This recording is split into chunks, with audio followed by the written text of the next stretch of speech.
All right, thanks, Garrett. You all get to hear from me again for another fun segment on technology. This time we're talking about the institution of Congress. Is that working okay? Yes. They're on. So there's been a lot of high-profile hearings lately with Silicon Valley companies, probably the most high profile of which was when Mark Zuckerberg was called to testify for a couple of marathon hearings in which I think members of Congress were blasted for asking kind of silly questions about how Facebook works. Now, those of us, I think, who are professional swamp creatures in DC are very used to watching hearings where embarrassing questions are asked on technical subjects. But, you know, I think it's important to bring together a discussion around what the institution is, what its capacity is to tackle these kinds of science and technology topics, and what efforts are happening to kind of address that potential gap. So, to kick things off, I was hoping that Daniel, you could tell me a little bit about some of your work on congressional capacity and what the institution has been trending like in recent decades. So greetings from the swamp. It's good to be here. Let's talk about what's changed in Congress a little bit over the last 30 years, and sort of how how its relationship to the American people has changed a bit as well. So 30 years ago, there were 200,000 fewer people per congressional district. So each congressional office, even though they have the same number of staff that they did at the time, they have a third as many people that they need to represent. The staff themselves have shifted their role, so they're playing much more of a communications role. They're helping constituents, so there's less time for them to engage in the policy work that they're doing. With the exception of the most senior folks in the offices, they're actually earning less in adjusted dollars than what their counterparts were 30 years ago. Now let's sort of look at other parts of the institution. So you've got a number of committees. There are in the House 1,000 fewer committee staffers now than there were 30 years ago. There's an office that's responsible for looking at waste, fraud, and abuse, the Government Accountability Office. They have 2,000 fewer people now than they did 30 years ago. And part of what's been alluded to earlier in the conversation today is something called the Office of Technology Assessment. It was created in the 1970s. Its job was to give Congress advice so it could think about technology. It was to look at questions of, what is encryption going to look like? What does telecommunications look like? All of these kinds of things. Fairly useful role. It was abolished in 1995. So when you start to ask, why is Congress having trouble understanding science and technology and developing these kinds of things? Well, you look at the staff, and the staff are young, they turn over quickly, they don't have expertise in the subject matter areas. The agencies that Congress had set up to support them don't really exist anymore, and the obligations on each staffer to sort of manage these issues has grown significantly. So there's a tremendous gap in what Congress needs to do versus what it actually has the capacity to do. And I think I'll stop there. That's great. That's a good start for sure. Now, I want to talk a little bit about sort of the view from in the institution. I know, Gene, you've been staff director for the Senate Rules Committee and a number of other roles. We talk about kind of members of Congress and expect them to sort of understand the intricacies of data privacy, and in some ways that's not fair. Most of them come from business or law or finance backgrounds, and they face a lot of political incentives and pressures. There's a lot going on in the congressional calendar. So, Gene, I was hoping you could talk a little bit about the sort of culture and incentives for working within a big committee. Right, thank you. So yeah, I was staff director of the Senate Rules Committee, not the Ethics Committee, which probably for this audience means I was even more hated because we actually oversaw the Sergeant Arms and the other technology infrastructure within the Senate. And people can be very frustrated by trying to see that evolve or change over time. Usually those changes come about when members request something, not because of outsiders coming in with a new product. But I was able from that vantage point, I think, to see a little bit of how some of those internal decisions are made. It's not so much, I'm not talking so much about committees who are regulating Facebook, for example, but I think it's very much of a partnership. I had two historical perspectives on this. One, that about 20 years ago I ran for Congress, and I was I think, one of the very first candidates ever to try to raise money online. This is only 20 years ago. I had a website, and in when I was debating my opponent, I had my website address, on my little placard there, and he repeatedly made fun of it. I had one person try to make an online donation, and they failed. And so things have come a long way since then. When I was at the Rules Committee, and this was less than 9 years ago, we were trying initially, in response to members, to have Facebook pages for members to start communicating, because constituents wanted to communicate and members wanted to also put out their information on Facebook, since it was a growing platform at that time.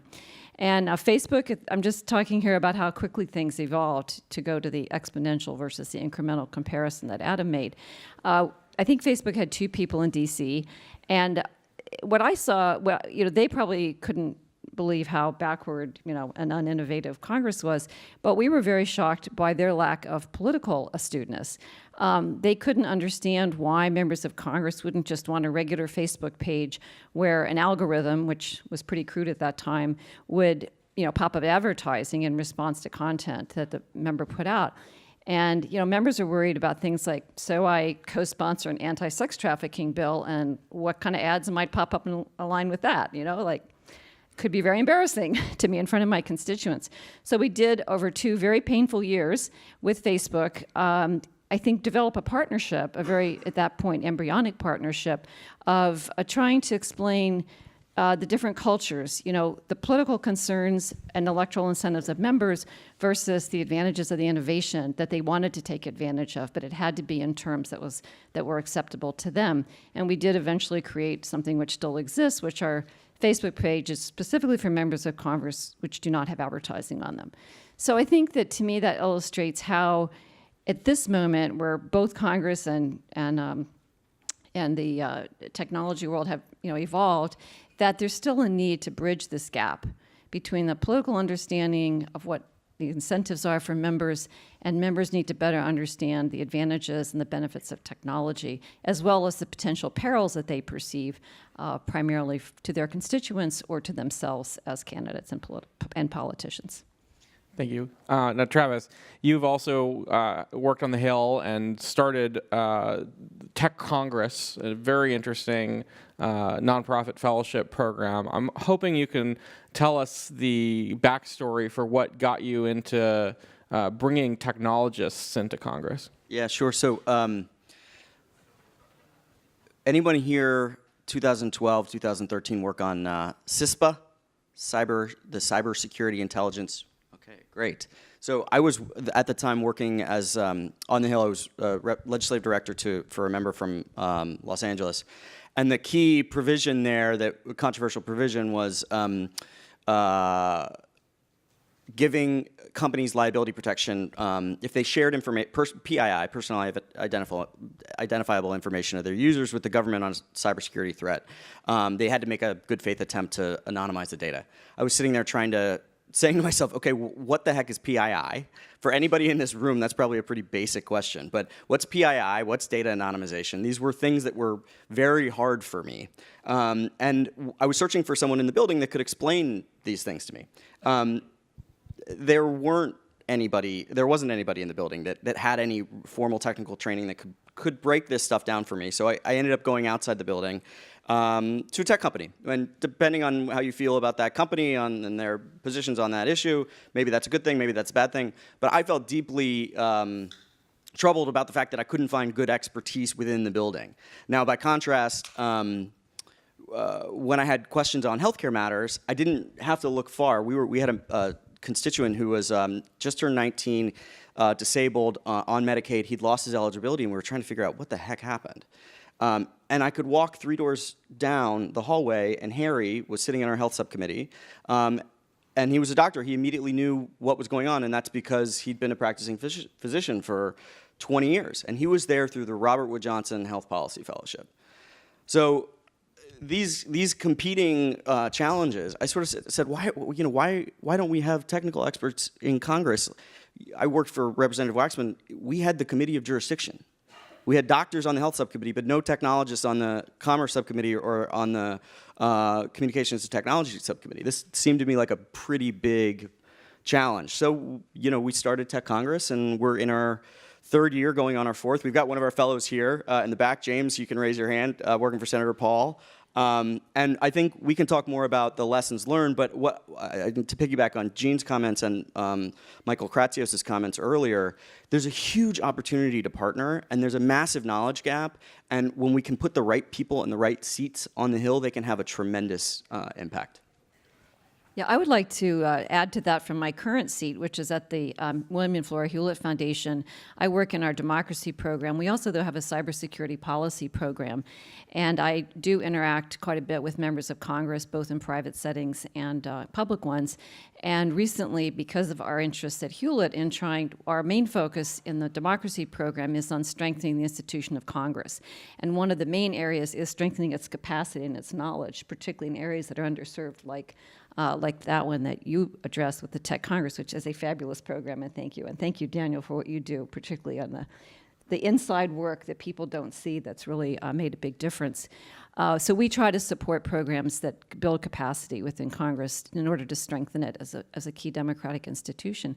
But I was talking with a member recently, very upset about the quote, Russian meddling in elections. I was at a conference with them on that. And this member said to me, I mentioned actually the Tech Fellows program, because they were talking about how, we want to deal with these problems, and we don't really understand how the meddling might have happened, what were the Russians doing. Actually, Sergei Kislyak was at this conference. That was interesting, trying to explain that they didn't do it. But anyway, that really got the members of Congress riled up in a big way. But they're really struggling. Like, we want to do the right thing here. We don't want to overregulate, but we need to protect the American people, and we need to protect the electoral system, which they do feel they're experts in, right? They know about politics and elections. And I said to this member, I said, well, there are these tech fellows, TechCongress, be happy to introduce you. And the member said, and I said, do you want it for your committee? This very, very senior member, very senior. Or do you want it for your personal office? And the member said, I think in my personal office. And I said, well, what do you want the tech fellow to do or teach you? What do you want to know about? And the member said, I don't really know. The member said, I just know that I need to know more. I don't even know what it is that I need to know. And I thought, wow, this person is committee chair material and knows they need to know something. So that's kind of where I think we are. I think there's an appetite, but there's a huge opportunity for more partnering. And then to add to what Daniel said, when you're talking about this gap, so the average salary for a House legislative assistant who might be working on these issues is less than $46,000 a year. Some make as little as $28,000. What kind of apartment do you think that would get you here? Yeah, and Washington's a little bit cheaper, but not a lot. And then in the Senate, the average salary for legislative assistant, they tend to be more experienced, more senior, is about $65,000. So, trying to bridge that gap, just the reality is that it's really hard to get people to move from a great job in Silicon Valley to go work for $30,000 or $40,000 a year and make that a career, because the salaries don't go up a lot very fast. So I think, how do we do that? How do we do it? That's part of what you're trying to address. So how do you convince technologists to take a pay cut and spend some time working in a 70s office building? One thing that we can, the truth is, it's not as hard of a sell as you could think. When there are people that want to do this. Side note, we're launching a parallel program called our Congressional Innovation Scholars. We're going to place computer scientists and engineers in grad and PhD programs on the Hill. You go down to Stanford and talk to Herb Lynn and ask him, hey, do you have any students in your CS program that might want to work in government or politics? You say, yeah, I can name you half a dozen right now. Say, oh, that's great. What jobs, fellowships do you send them to? Well, we don't. Because when we've sent them to think tanks or to government and they apply for those jobs, they don't get them, because government doesn't know what it doesn't know. The thing that we can do and do well is we know Congress. And so we are able to take, James is a great example of this. James is working for his political hero.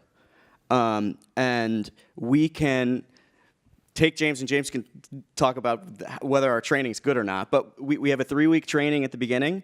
They learn, committee jurisdiction, how to prepare for a hearing, how to write an oversight letter, and then they spend 2 to 3 weeks talking to the offices that are really aligned with their political interests and the issues they care about. And the truth is, I mean, we can place people at really high levels and with their political heroes. And so there's a certain it's not for everybody.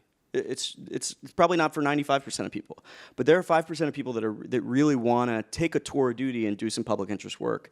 And for those folks, this is a really good opportunity. Now, I know you place a number of fellows in committees as well as personal offices, which I think is important. And Daniel, I was hoping you could talk a little bit about how committees have changed over time in Congress and what their role has become. I mean, we've certainly seen a little bit more showmanship-oriented hearings lately, particularly on tech. Diamond and Silk were called up to testify. I know Barron is somewhere in the audience and was part of that hearing. So I was hoping you could talk a little bit about how the role of committees has changed, and also sort of like how their staffing has changed over time. And first of all, you should go and watch the hearing just for Barron's reactions, because it was really kind of priceless. I don't know how you kept as straight a face as you did. Committees themselves have been significantly weakened over time. So we talked on the House side, just as a way of example, that there's 1,000 fewer House committee staff now than there was 30 years ago. There was always partisan fighting, but committees certainly behind the scenes and oftentimes in front of the scenes, they would make more of a concerted effort to figure things out, to understand, and they would be supported by these support offices and agencies to help them understand what was going on. So there was a greater level of expertise. You used to have staff that would be able to be hired by not just the committee chair, but subcommittee chair. So you had just sort of a different infrastructure to support the process of trying to figure out what's going on. And the committees were more powerful. And as it is now, more of the control, more of the decision-making process has gone up to the folks in leadership. A lot of the decisions aren't being made to the same extent at the committee level, but there's sort of, if I can just sort of digress for a little. So Congress's tech environment is like the opposite of what you'd want, right? I mean, to read a bill, so you've got a bill, it's gonna go to the committee in 2 days, and you get 300 pages of gobbledygook. What does it say? How do you figure it out? Do you have the people who have the time to make sense of it? There are bills going to go to the floor for a vote. Do you have the opportunity? These are the types of things where technology can make it possible to understand these things. So you could actually, in theory, press a button that would show you how an amendment would change a bill and how a bill would change a law in real time. This is track changes. This is a diff. This is not a hard concept for people who develop technology. It's light years away from where Congress is. Right? They're not anywhere in that circumstance. The idea of a unified congressional calendar where you can see what's going to happen this upcoming week is not something that Congress does a very good job of. So when you look at the information environment, and I'm sorry for taking this sideways, but it's relevant to the way the committees work. They don't have basic access to basic technology. When they get all your communications in, they're using antiquated systems to try to figure out how to respond to constituent requests. So personnel are often pushed towards dealing with rote tasks that a basic, a script that anybody could write or basic software would help solve. So when they want to figure out what's going on, they turn to outside entities to figure out what's happening. It used to be the case where, I'm a lobbyist, I would come in, I have an opinion, and it's great I've got an opinion, but they've got their own facts. Now they don't have that, right? They're reliant on those of us on the outside oftentimes to tell them what's going on in the world. To bring it back, see, you like that? To bring it back to the committees, that is often the circumstance now, where they are reliant on folks outside to not just tell them what they think, but literally to tell them the way the world works. And that is a significant problem for Congress, and that's why you see a lot of the capacity problems that we're running into now. Now, I was hoping to go a little bit more in the weeds here, because we've talked about, building expertise at a bunch of different levels within the institution. We talked about building, experts in personal offices, in committees, at support agencies. And something you could untangle that a little bit more in terms of how, science and technology advice makes its way to influencing a decision and a vote. Sure. You want me to do that? Anyone's welcome. You're welcome to do it. Yeah. You want to start? Why don't you start all it on? Okay. So in theory, right? In theory, you should have somebody on the committee or some buddies on the committee who can talk to you about these things if you're on a committee. If you're in a personal office, you should be able to reach. So I used to work at the Congressional Research Service. I provide really bad legal advice to Congress on a couple different areas. One of them was telecommunications. So if I didn't know what I was talking about, which was often, there should be other people at CRS, and I could say, well, there's one guy, hey, can you talk to me about multicast miscarrier, retransmission consent, or any of these insanely boring things that I worked on at the time. And sometimes you'd have technical expertise there, but oftentimes you wouldn't. So you would be often trying to provide support in a vacuum. You would reach out to folks outside government and try to learn from them. This is what Travis was talking about. But not only do you not know what you don't know the biases that people are bringing to this. You can walk into traps, and because there's so much going on all the time, it's very difficult to build expertise. And because the turnover rates are so high, once you have that expertise, you can leave and go and triple your salary working as a lobbyist. So it creates a tremendous churn where there's an ongoing brain drain in the expertise that exists inside Congress. So when they're trying to evaluate science and technology policy, or anything that requires a technical background, the people who know those things don't stay there very long for the most part. So you have this like constant churn in sort of huge gaps in knowledge that people don't even realize that they have, which is why you get the Facebook hearing that we had, for example. So I think Daniel's done a really good job of explaining some of the what of the current situation and the evolution of it over the last couple of decades. But I think we should also look at why this came about. And it's political, right? There has been, for several decades, particularly from a certain segment of the political spectrum, attacks on Congress, funding for Congress. I can tell you, members of Congress, up until the current legislative appropriations bill, which hopefully will start the momentum moving in the other direction, they're terrified to vote for spending money. They get credit back home with their constituents who've been, in my opinion, brainwashed about, oh, Congress is, wasting our money when it's an absolutely infinitesimal amount of the total federal budget. So they get kudos from saying, well, I cut my staff, I didn't pay my, I didn't use all my salary, or I didn't take this trip, which might have been incredibly educational, but I didn't take a junket. And these cuts happened starting in 1995. They've never been fully restored, and it was a result of politics. So one thing that the tech industry can do is to counteract that, and especially you here in this room who are primarily from conservative and libertarian circles, is to say, look, this is crazy. We're hurting ourselves. We're hurting business. We're hurting innovation by not having the expertise in the legislative branch. CRS is a great example.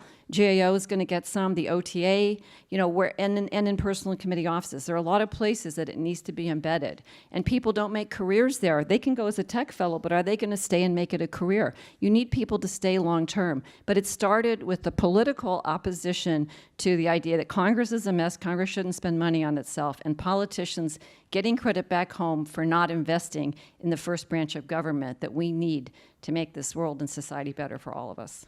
So as you said, we have a lot of conservatives and libertarians in the room here. There are obviously a lot of people concerned about, the national debt and cutting the deficit spending.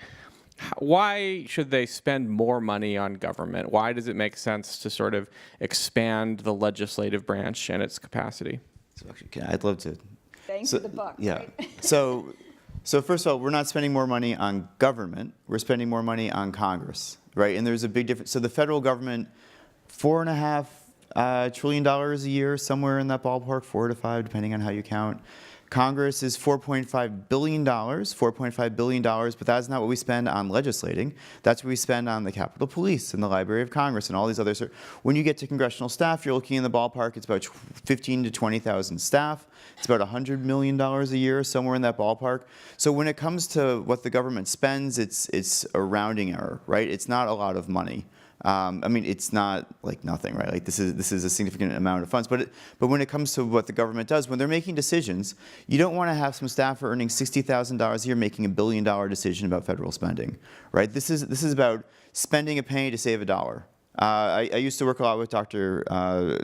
Coburn, who was one of the biggest sort of budget cutters, and he said we should put more money into the Government Accountability Office, which looks at waste, fraud, and abuse, because every dollar you put in, GAO says you get back 123, Dr. Coburn says you get back 16. I don't really care what it is, but like anywhere you get like a 16-to-1 return on investment, that's a pretty good deal. Investing in Congress makes it possible to make better decisions about what's going on. It is not the only thing that's necessary. Like, there's a lot of other things that need to change in our world about how we do politics and discuss policy. But investing in the small number of folks who keep track of everything that's happening in the executive branch so they can make better decisions is something that is worth a little bit of investment. Particularly, so the House itself, it's down 10% since 2009 in terms of its funding, so it cut itself significantly. If you look at compared to 1995, like I said before, pay for all the salary positions except for the top 1 or 2 are down as well. Members of Congress pay adjusted over time is down 30%, adjusted for inflation. So like when you look at the incentives, like if you have a top performing employee, do you pay them less the next year after the current one? Do you give people no bonuses for year over year or no cost of living adjustments? Do you have like a huge turnover? Do you go and destroy the support? Like, I mean, that doesn't make sense. If you're scaling up, right? If your business has grown by 33%, you're not going to go and make it harder for the staff that you need to be capable of doing the work. You're not going to make it harder to retain them. And that is why, this is a very hard sell, right?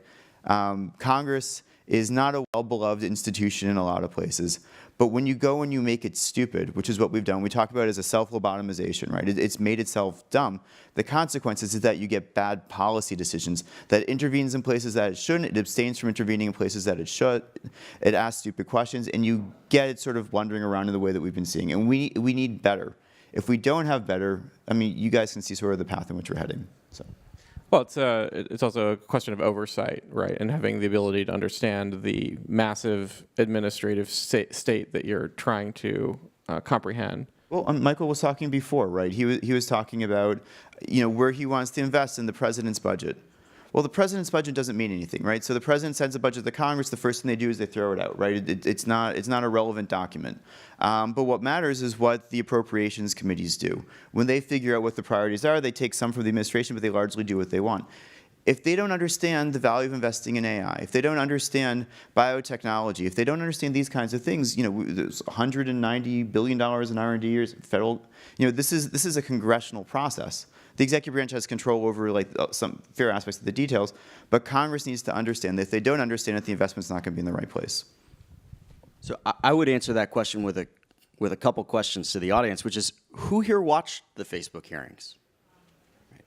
And wow, and almost everyone. Yeah, I'm not better question is probably who didn't watch, but who here, after watching those hearings, thinks that Congress has the ability to thoughtfully legislate or regulate on tech? I don't. Okay, we've got one hand in the room.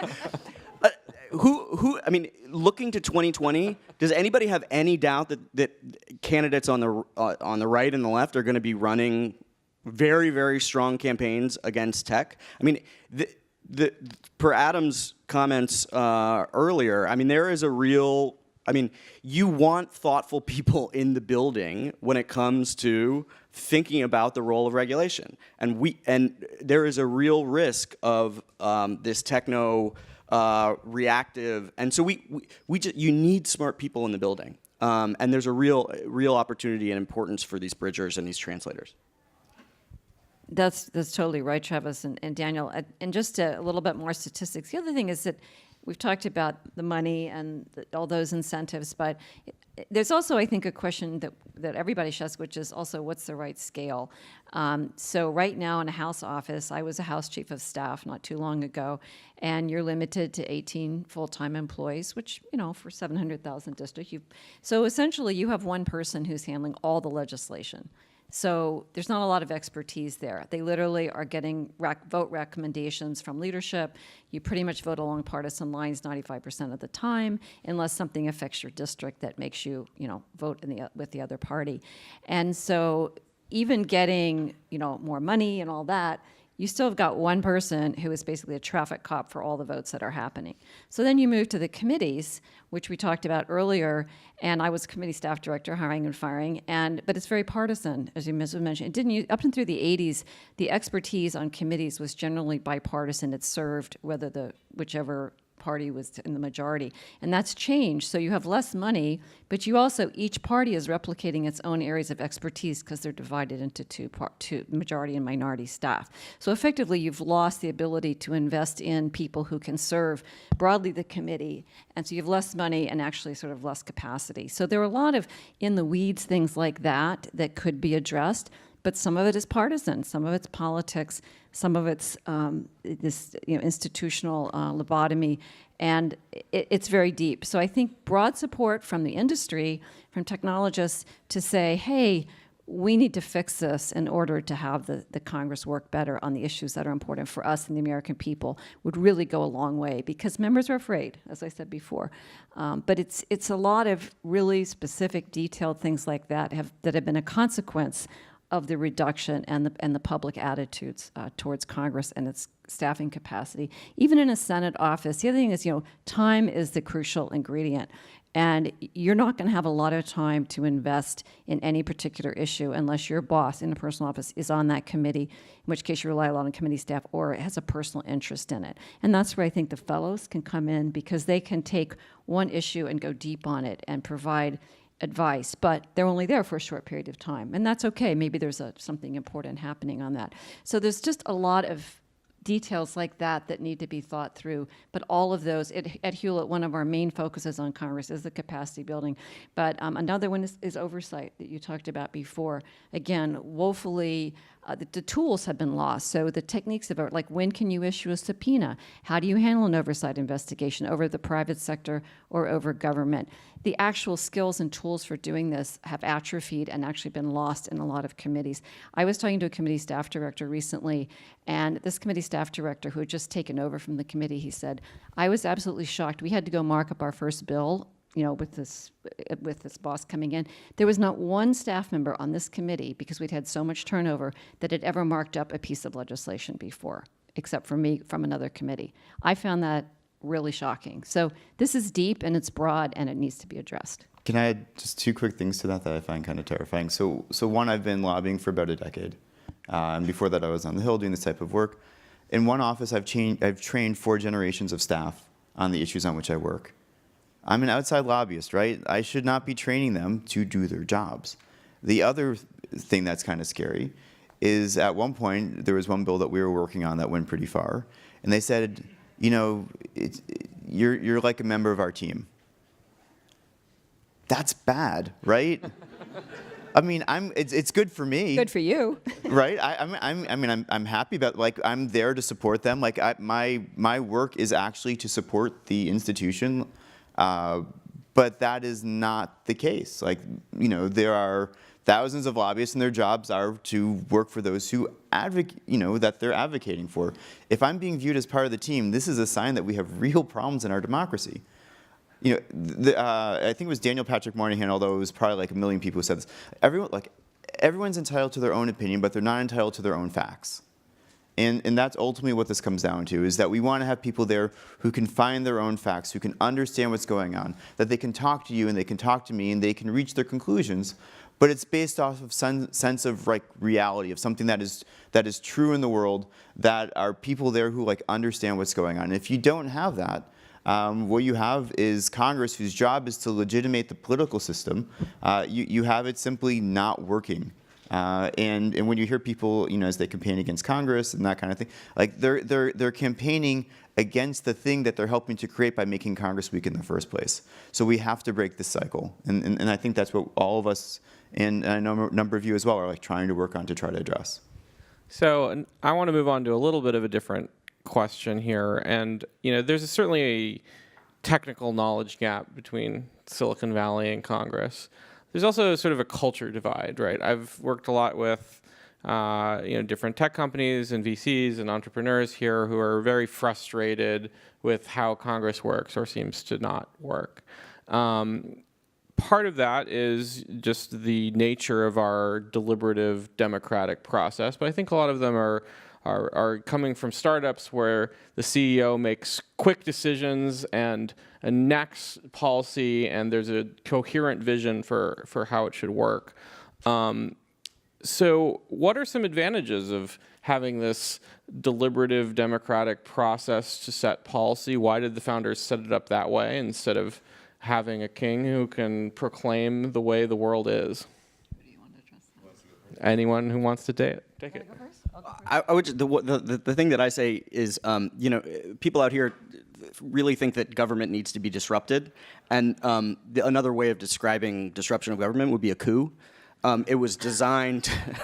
it was designed to move slowly, and it is what it is. But it's important that we're not upending government with every new presidential administration. Well, so, sorry, Jean. Go ahead. Yeah, well, early in my time here at the Hewlett Foundation, I had a very well-meaning nonprofit come in and wanted funding, and their name was, I think it was like Hack Congress or Disrupt Congress, something like that. I said, that's not going to work. That would be terrifying to members of Congress. So you're right. I think the language really matters. What resonates here does not resonate in Washington. My husband actually is the author. He's an historian of 19th century America, a book called The First Congress. So, really thinking about how they created this country. And, Federalist 10 is really, I think, the founding document that talks about why Congress was constructed to be slow. At Hewlett, we talk a lot about trying to support deliberation, negotiation, and compromise. And the value of that, or the importance of that, is it upholds the value that there needs to be time for all voices to be heard and listened to, and that the decision-making of Congress is not meant to be fast, it's meant to be wise, and that it takes time to sift through and figure out what's the wise action. Congress can respond quickly. If the financial crisis had passed a law like that. But generally speaking, political scientists have found that the laws that are most widely accepted by the public and have the most endurance, you might say, are ones that pass with large bipartisan majorities. That's the value of the Senate filibuster, for example, which people hate because you can't get to a quick decision. And legislation that's jammed through by only one party, Affordable Care Act, for example, tends to have a lot of kickback and not be accepted and have a very rocky road for a very long time. So it's slower to listen to everybody and try to deal with all the interests, but the representatives are there to represent the views of 325 million people, and it's hard to reach consensus. But when you do that, and you do it well, and it takes time, you preserve liberty, you preserve freedom. A CEO can act quickly. All you have to lose is money, right? But in Congress makes the wrong decision or starts to act too quickly, you could lose your freedom. So that's why it's slow and deliberative. Yeah, and to try to put it maybe in same thing, but like say, a CEO oftentimes owns the business, right? It's their business, or they have investors and they're responsible in that context. Like, you all own America, right? This is your country. And Congress is the process by which all of your interests in theory are represented, and people work through that process, and when you get the result, like, that's what gives it legitimacy. That's why it's a democracy and not a dictatorship. Like, it's the theoretical aspect of everybody's perspective being represented in some fashion or another. It's why, like, my organization is a grassroots organization. We have 2.5 million members, and every so often we help our members send in like 250,000 communications to Congress to tell, so they know what people think. Like, there's a value in doing that type of thing. If you go to the boss and you try to do that type of thing, you might get a different kind of response. And I should say, so like, I used to work at the Sunlight Foundation. Sunlight Foundation, when I was there, and it's changed since then, it was policy, it was journalists, and it was developers. And we spent a lot of time thinking about how technology interacts with the legislative process and ways that they could modernize, and a lot of time advocating for trying to make those changes. And it's something that I've taken with me. I know, like, Travis has certainly a strong perspective on those kinds of things as well. There is value in sort of mixing these different skill sets together. And that is something that needs to happen, and it's not happening the way that it should. Travis, you have any? You look like you gotta go. Okay. Just before we're going to take a couple questions, but first I want to get from you, each of you, one sort of like one important reform you'd make to the institution. I'd double the pay for staff and triple their number. OTA, reconstituting it. I think that I'd try to find more ways for the people who work on Capitol Hill, members and staff, to get out more because they're kind of afraid. There's a bit of a book and learn, not just from their own districts, which they know very well, but broadly, but learn about things, but also to bring more knowledge in a way that's not threatening, that's actually about learning, not just about getting what I want for my own interests, and start to build more of bridges and more partnerships between these two very different cultures. Last night I heard somebody say something about we want to like infect or somehow make Capitol Hill like more like Silicon Valley or whatever. I don't think that's ever going to happen. I don't think it should. I think they're very different worlds and they both have a lot to offer, but there's a lot that needs to be brought together between them. So on like the idea of like move fast and break things, which is very common here, like the first time like you move fast and like don't get Social Security checks out, like the things that people are going to break is going to be what's left of government. Right. All right, thank you, everyone. So we have time for a couple audience questions. Does anyone have a question? To your point about, Daniel, to your point about doubling the pay of staffers and tripling their number, which I think is probably rather popular on the Hill. I hope so. Yeah, I would hope so, yeah. Could you expound on that point and potentially talk about, the maybe a political path towards getting folks to accept that sort of additional investment in the governance infrastructure? So I mean, I was being a little bit tongue-in-cheek, right? So I don't literally mean to double, but generally speaking, no. So like when you look at staff pay, so let's sort of break it into two pieces. When you look at staff pay, one of the biggest problems is you're there for 2 years. So I usually talk about it this way. So you get to 30 years old, right? And you're living in a group house, and like you've got like a boyfriend or a 33 girlfriend. for me. Yeah, sorry. and you want to get serious, right? Or maybe you want to have kids at some point, and you want to like go to that next step, but you literally can't afford to live. Like not figure like you can't get a place. You can't afford to have kids. I have a 5-year-old and a 3-year-old. It's $18,000 a year for daycare. Like this is a lot of money. That's per child, by the way. So if you're earning $50,000 a year, like that's not in the realm. So what happens? You have to leave because you can't stay. I mean, even if you want to, I mean, I have friends, sometimes just please like split relationships, or one person is a staffer and the other person is a lobbyist or is working for a big company. Like this is the way that they arbitrage the talk, because they want to do public service, but they literally can't afford to do so. And you often see talk of like, oh, it's public service, so like you should take a pay cut, but like the market doesn't work that way, right? You have to pay for what you have to pay for. So that's sort of one side. The other side is the number of people. I mean, we talk now about how there's been a significant decrease in the number of folks. So let's say you're having an oversight hearing, right? So you're on the Committee on Oversight and Government Reform, and you haul in someone to talk about whatever it is. So you've got one staffer who's working the issue. The person earns $60,000 a year. They're pretty smart. They've been there for a year or two. And who comes over from the agency? Okay, well, you've got an SES, which is at the top of the pay scale. You've got a couple GS-15s. They have like a squad, right? They have a bunch of people who are experts in the subject matter. Again, 20,000 people in Congress. You've got several million federal employees. This is not a fair fight, right? There is no way that you're ever going to figure out what's going on. It's not possible. I mean, unless you get really, really, really lucky, and like, but like it doesn't. You can't win if you want to engage in oversight. You don't. It's not even close to being a fair fight. So when I say triple the number of staff, it's the context of you need to have a team, right? You need to have people who know what they're doing. You need to have people who are able to support you.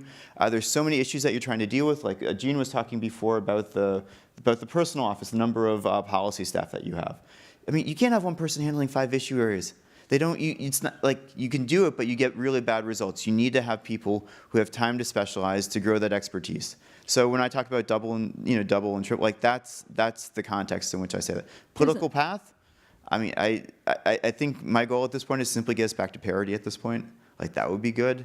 It won't be great, but like I think we need to start by recognizing that when you make Congress dumb, you get dumb results. So we need to make Congress able to be smarter so that we can push them to give better results for the Gene, I think you have a comment. Yeah, political path is really simple. If members start hearing from their constituents questions like, why aren't you spending more on Congress? they'll respond. But that's another thing. I just want to mention diversity on Capitol Hill. This is another area that Hewlett is very invested in, is trying to, the numbers are unbelievable. There's more racial diversity among members of the House than there are among staff of the House. So very, very few people of color in top. There's more gender diversity, but racial diversity, very, very few people of color in very top positions. I guess they have that in common with Silicon Valley, right? So, but one of the barriers in talking about this, we do some funding in this area. One of the barriers is that this issue about pay affects often people of color or people who are white but from lower incomes differently because of cultural differences or because they often are people, particularly if they're of any race or gender, if they come from a lower socioeconomic family, they have to help support the family, or they're not just supporting themselves in DC, they have family responsibilities. And this also plays into the difficulty in recruiting and, more importantly, retaining certain kinds of staff people whose income has to stretch farther. There are other reasons for, I think, the lack of racial diversity, which has to do with networking. You know, people tend to hire people that they know, and sad to say that people's friends tend to be often more from the same race. So we're trying to do a lot of things to overcome, but some of this capacity issue also plays into the very, very severe lack of gender and racial diversity in Congress for different reasons, and particularly socioeconomic diversity. Can I underscore that? Just so I want to move on to the next question. A lot of staff, junior staff, they work a second job, right? So, like, I mean, this isn't like, it's not enough to live. Like, they go and they become a server when they finish their job at work. Like, that is common. What's that? Oh, yeah. So I want to, move on to the next audience question, but adding a quick editorial note here that, you'd expect this sort of like congressional capacity idea to sort of fall on partisan lines, Democrats for it, fiscal conservatives against it. But I mean, there's some notable exceptions. I mean, Justin Amash has voted to revive OTA and to help, expand congressional capacity. So there's people who are otherwise very fiscally conservative think building Congress is a good idea. I think one more audience question really quick. Right. I know the Madison Initiative is very much involved in campaign finance reform, and I'd sure like to hear from all the members of the panel on how campaign finance reform might improve our ability to access Congress and lead to better policy. Who wants to take that? The only thing that I would say is that I think that one of the values that our fellows serve is as hubs.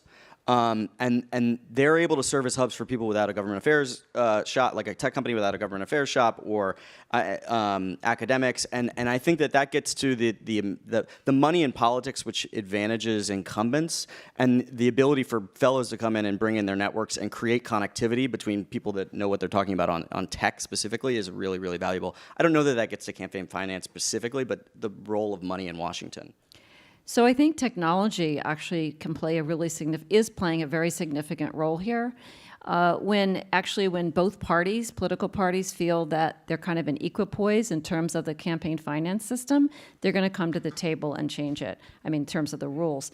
I think technology, by empowering small donors, in this campaign, I think Democrats have raised more money because of small donors than Republicans in many races. That's new.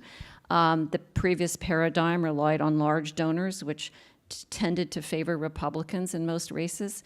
And it was explained to me early on, my committee had oversight over campaign finance law in the Senate, that as long as Republicans felt that the current system was benefiting them, Mitch McConnell was not going to allow these things to come to the floor. So I think by showing that technology is empowering different groups of different people and maybe creating more equality between the parties in terms of how they raise money, I think that's an opening for a new conversation about money in politics.